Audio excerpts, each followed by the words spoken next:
BEd first year second semester அதில் வந்து பார்த்தீங்கன்னா நம்ம மேஜர் சப்ஜெக்ட் தான் நம்ம பார்த்துட்டு இருக்கோம் சரிங்களா.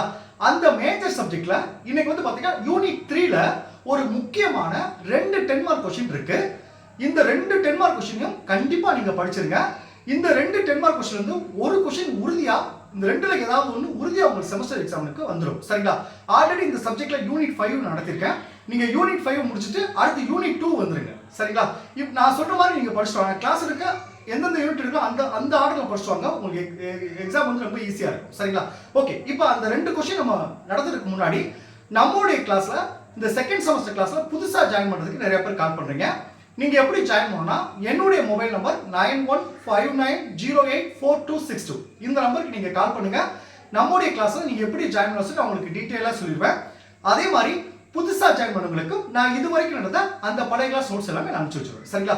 ஸோ ஜாயின் பண்ண விருப்பப்படுறவங்க என்னுடைய மொபைல் நம்பருக்கு கால் பண்ணி டீடைலா கேட்டு அதுக்கப்புறம் நம்ம கிளாஸ்ல நீங்க ஜாயின் பண்ணிக்கலாம். ஓகே, இப்போ நம்ம சப்ஜெக்ட் போவோம். இப்போ பாத்தீங்கன்னா மேஜர் சப்ஜெக்ட் யூனிட் 3ல செயல்பாடு அடிப்படையிலான மற்றும் குழு கட்டுப்படுத்தப்பட்ட அறிவுறுத்தல்கள். இந்த யூனிட் 3ல மொத்தம் 4 கொஸ்டின் இருக்கு. அதாவது ஃபர்ஸ்ட் கொஸ்டின் பாருங்க, செயல்பாடு அடிப்படையிலான அறிவுறுத்தலின் கருத்துக்கள். செகண்ட் கொஸ்டின், செயல்பாடு அடிப்படையிலான அறிவுறுத்தலின் வகைப்பாடு. தேர்டு, குழு கட்டுப்படுத்தப்பட்ட அறிவுறுத்தல். ஃபோர்த்து, குழு கட்டுப்படுத்தப்பட்ட அறிவுறுத்தலின் வகைகள். இதுல வந்து பாத்தீங்கன்னா நல்லா கவனிச்சுங்க. இந்த செகண்ட் கொஸ்டின் பாத்தீங்கன்னா செயல்பாடு அடிப்படையிலான அறிவுறுத்தலின் வகைப்பாடு. இந்த கொஸ்டினும் அடுத்து ஃபோர்த் கொஸ்டின் இருக்கு பாருங்க, குழு கட்டுப்படுத்தப்பட்ட அறிவுறுத்தலின் வகைகள். இந்த 2 10 மார்க் கொஸ்டினும் ரொம்ப ரொம்ப முக்கியமானது. இந்த யூனிட் 2 10 மார்க் கொஸ்டின் மட்டும் படிச்சா போதும், ஏதாவது ஒன்று உறுதியாக உங்களுக்கு வந்துடும் சரிங்களா. இன்னைக்கு நம்ம கிளாஸ் எந்த கொஸ்டின் பார்க்க போறோம் பாத்தீங்கன்னா இந்த குழு கட்டுப்படுத்தப்பட்ட அறிவுறுத்தலின் வகைகள். இந்த கொஸ்டின் தான் பார்க்க போறோம் சரிங்களா. ஃபர்ஸ்ட் இப்போ வார்த்தை பாருங்க, குழு கட்டுப்படுத்தப்பட்ட அறிவுறுத்தல். நீங்க மேஜர் சப்ஜெக்ட் படிக்கிறப்போ ஒவ்வொரு வார்த்தை புதுசா இருக்கும். குழு கட்டுப்படுத்த அறிவுறுத்தல் என்ன சார் அப்படி ஒரு டவுட் வரும் சரிங்களா. ஃபர்ஸ்ட் குழு கட்டுப்படுத்தப்பட்ட அறிவுறுத்தல்கள் அப்படி என்ன தெரிஞ்சிச்சுன்னா இந்த கேள்வி உங்களுக்கு ரொம்ப உதவியா இருக்கும். இதுல பாருங்க, ஃபர்ஸ்ட் குழுன்றது ஒரு 4-5 பேர் சேர்ந்தது தான் குழுன்னு சொல்லுவாங்க. அடுத்து பாருங்க, கட்டுப்படுத்தப்பட்ட அந்த குழுவை கட்டுப்படுத்துறோம். அடுத்து அறிவுறுத்தல், அந்த குழுவுக்கு வந்து அறிவுறுத்துறோம். இப்போ உங்களுக்கு புரிஞ்சுச்சா? நல்லா கவனிங்க. ஒரு ஆசிரியர் மாணவர்களை வந்து ஒரு 4 குழுக்களா பிரிக்கிறார். ஒவ்வொரு குழுக்கும் 4-5 பேரா பிரிச்சுறாரு சரிங்களா. அப்ப அதை வந்து குழுவாயிருக்கு. கட்டுப்படுத்தப்பட்ட அந்த 4 குழுவை பிரிச்சு அந்த 4 குழுவும் யார் கட்டுப்படுத்துறா? ஆசிரியர் கட்டுப்படுத்துறார். அடுத்த அறிவுறுத்தல், அந்த 4 குழுக்களுக்கும் ஆசிரியர் அறிவுறுத்துறாரு. இதுதான் இந்த கேள்வியுடைய ஒவ்வொன்றுக்குள்ளே அர்த்தம் சரிங்களா. ஓகே, இப்போ நான் கான்செப்ட் வரேன். பாருங்க, குழு கட்டுப்படுத்தப்பட்ட அறிவுறுத்தல் என்பதன் பொருள் என்ன பாருங்க. குழு கட்டுப்படுத்தப்பட்ட அறிவுறுத்தல் என்பது ஒரு கற்றல் மற்றும் கற்பித்தல் முறையாகும். ஒரு கற்றல் மற்றும் கற்பித்தல் முறையாகும். அடுத்த வரை ரொம்ப புரியும். இதில் மாணவர்கள் குழுக்களாக பிரிக்கப்படுகிறார்கள். பாத்தீங்களா, மாணவர்கள் குழுக்களாக பிரிக்கப்படுகிறார்கள். மாணவர்கள் குழுக்களாக பிரிக்கிறோம். மேலும் ஆசிரியர் திட்டமிட்ட தெளிவான வழிகாட்டுதலுடன் ஒவ்வொரு குழுவையும் ஒவ்வொரு குழுவையும் ஒரே நோக்குடன் செயல்பட வைக்கிறார். அந்த குழுவை வந்து ஒரே நோக்குடன் செயல்பட வைக்கிறார். இன்னும் உங்களுக்கு சார் என்ன செயல்பட வைக்கிறார் அப்படின்றது புரியாம இருக்கும், கொஞ்சம் வெயிட் பண்ணி சொல்றேன். அடுத்து அதுக்குரிய வரையறை பாருங்க.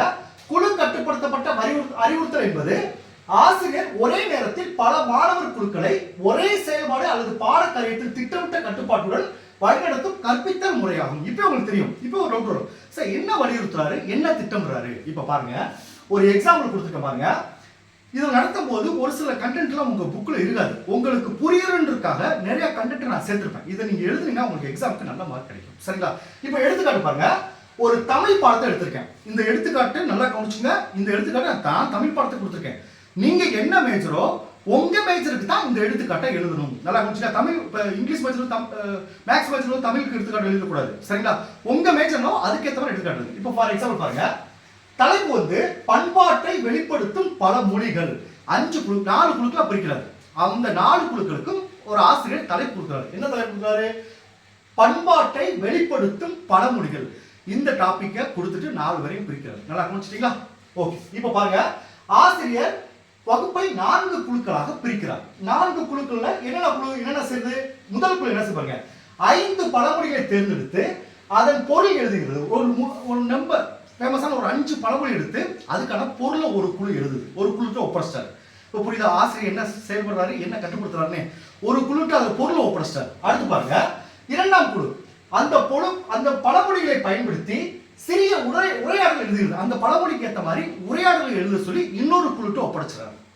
அடுத்து மூன்றாம் குழு பாருங்க, ஒரு பழமொழியை அடிப்படையாக கொண்டு ஒரு சிறு கதை எழுத, அந்த பழமொழியை அடிப்படையாக கொண்டு ஒரு சிறு கதையை எழுத சொல்லி இன்னொரு குழுட்டு ஒப்படைக்கிறாங்க. அடுத்து நான்காம் குழு பாருங்க, பழமொழி மற்றும் அதற்கான பொருத்தமான படம் வரைந்து விளக்க, அந்த பழமொழிக்கு ஏற்ற மாதிரி ஒரு படம் வரைந்து அது விளக்க சொல்லி ஒரு குழுட்ட கொடுத்துறாரு. நல்லா கவனிச்சிங்களா?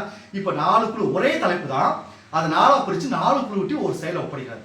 அப்ப இது ஆசிரியர் தான் என்ன செய்யறாரு, கட்டுப்படுத்துறாரு, ஆசிரியர் தான் அறிவுறுத்தல் வழங்குறாரு. இப்ப அந்த கேள்வி பாருங்க, இப்ப டெஃபினிஷன் பாருங்க. இப்ப நான் பொருள் சொல்ல பாத்தீங்களா, இந்த கொடுங்க பாருங்க. இதில் ஆசிரியர் திட்டமிட்டு தெளிவான வழிகாட்டுதலுடன் ஒவ்வொரு குழுவையும் ஒரே நோக்குடன் வழிநடத்துகிறார். இப்ப உங்களுக்கு இந்த கேள்வி புரிஞ்சுச்சா? இதுதான் கான்செப்ட். இப்ப நீங்க படிக்கும்போது உங்களுக்கு இன்னும் ஈஸியா இருக்கும். அடுத்து பாருங்க, இப்ப எடுத்துக்காட்டு சொல்லிட்டேன். சரி, ரைட் சார். இப்ப இந்த குழு கட்டுப்படுத்தப்பட்ட அறிவுறுத்தல்கள 4 வகை இருக்கு. ஒண்ணு பாருங்க, குழு ஊடாடும் அமர்வுகள். 2 குழு பணியை உள்ளடக்கிய குழு செயல்பாடுகள். 3 குழு விசாரணை. 4 குழு திட்டமிடல்கள். இந்த 4 வகைகள் இருக்கு. ஒவ்வொரு வகையிலும் என்னென்ன செயல்பாடு நடக்குது அப்படின்றத நான் அடுத்த கிளாஸ்ல நான் சொல்றேன். சரிங்களா? ஓகே, இப்போ இந்த கான்செப்ட் புரிஞ்சுச்சா? நீ அடுத்த கிளாஸ் நடத்தும் போதெல்லாம் உங்களுக்கு ஈஸியா புரிஞ்சிடும். அடுத்த கிளாஸ்ல இந்த 2 கொஸ்டினும், இந்த கொஸ்டினும் பேலன்ஸ் ஆகும், இன்னொரு கொஸ்டின் உங்களுக்கு நடத்திடுறேன். சரிங்களா? Okay, thank you students. நம்ம நெக்ஸ்ட் கிளாஸ்ல பார்ப்போம்.